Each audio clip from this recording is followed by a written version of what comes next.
Rock Paintings of the Bushmen, from Uncollected Essays by Herman Charles Bosman.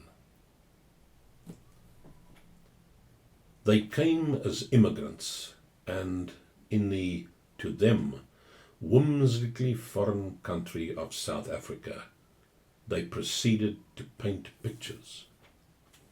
Because they were Bushmen, they were concerned only with the deeper realities of life.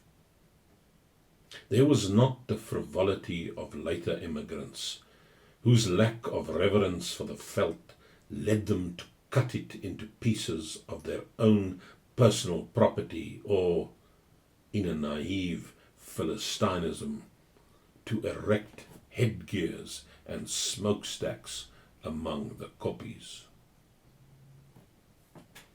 Because they were Bushmen, they had a serious understanding of the purpose of man and of his high destiny, and when they passed by, what they left behind them on the kranzes and in caves was beauty.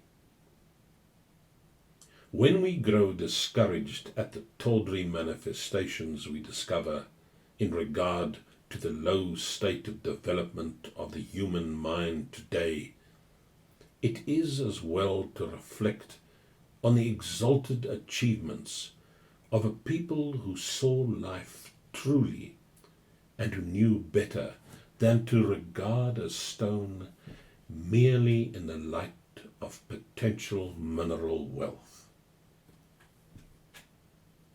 To investigate the gold or iron content of a rock is to exercise a superficial cunning that is far beyond the Bushman's comprehension.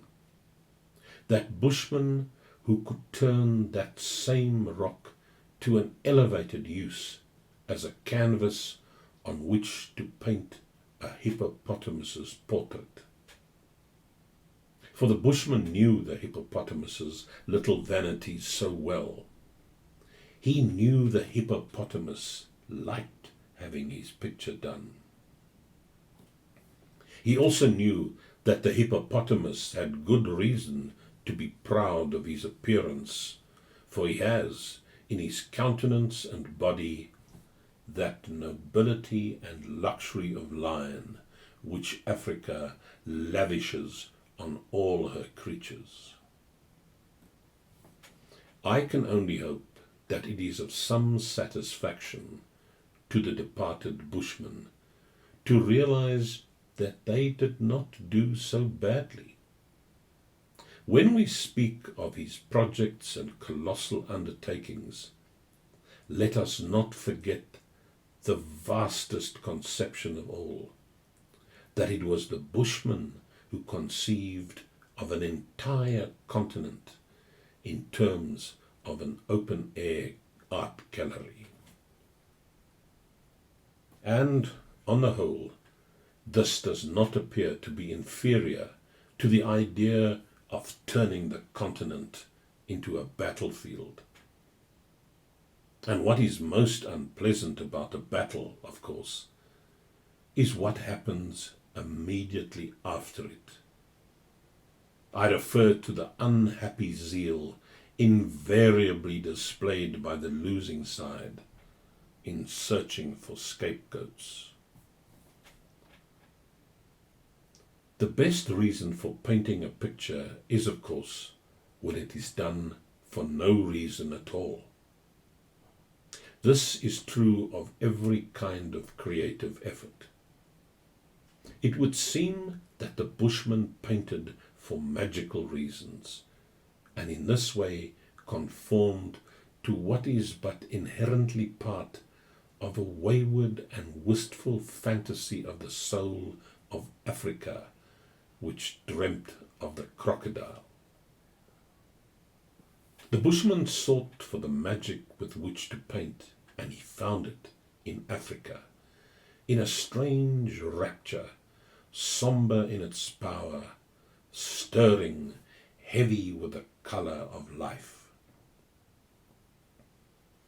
I have noticed that when a nation is intimately associated with art, When painting lies close to its spirit, it uses everyday commonplace words to describe the appurtenances of a painter's trade.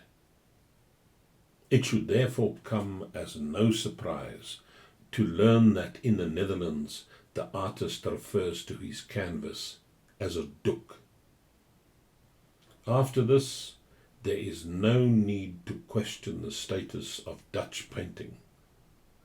The implication is that, to the Hollander, painting is a simple and natural accomplishment, as homely as stirring the porridge in the pot. For this reason, I am not so much interested as to the way the Bushmen ground and mixed his colours, and how he made his brushes, and what he used for a palette. What does interest me is the words he employed for the tools with which he turned out his pictures.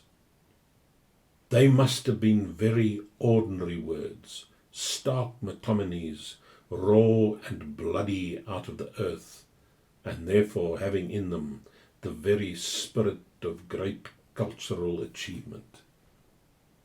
I wonder what was the word he used for paintbrush, this artist who spoke in cliques.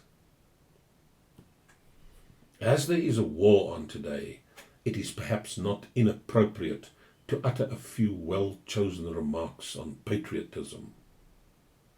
When we speak of South Africa, we seem to forget that we really are dealing with some part of the actual continent of Africa. Our patriotism at its strongest is an emotional attachment to some section or other of the inhabitants of a certain expanse of terra firma.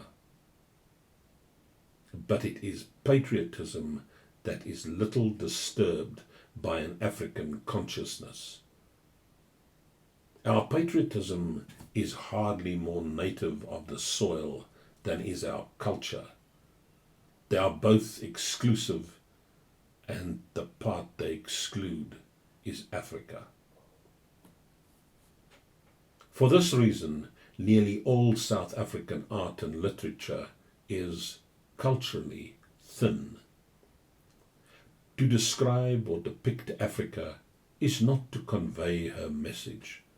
Similarly, our patriotism would be greatly strengthened if it were to undergo a genuinely African orientation, if we grew to accept the fact that Africa is different and that we are part of her wonders. Cleopatra was an African, the strategist of Cannae, who employed the flank attack and the pincers movement and broke a Roman army, was an African. As South Africans, such thoughts should move us. And if we accept Piet Retief as a national hero, a true sense of South African patriotism would not allow us to exclude Dingaan. And in the cultural sphere, we should take a personal and intimate pride in the artistic achievements of a vanished race. For that painter of another time, who tarried here a while and then passed on, has bequeathed a splendid heritage to the South African painter of today. He strove to marvellously avail. That old master who knew in his living and his work the inspiration of Africa has built up a tradition.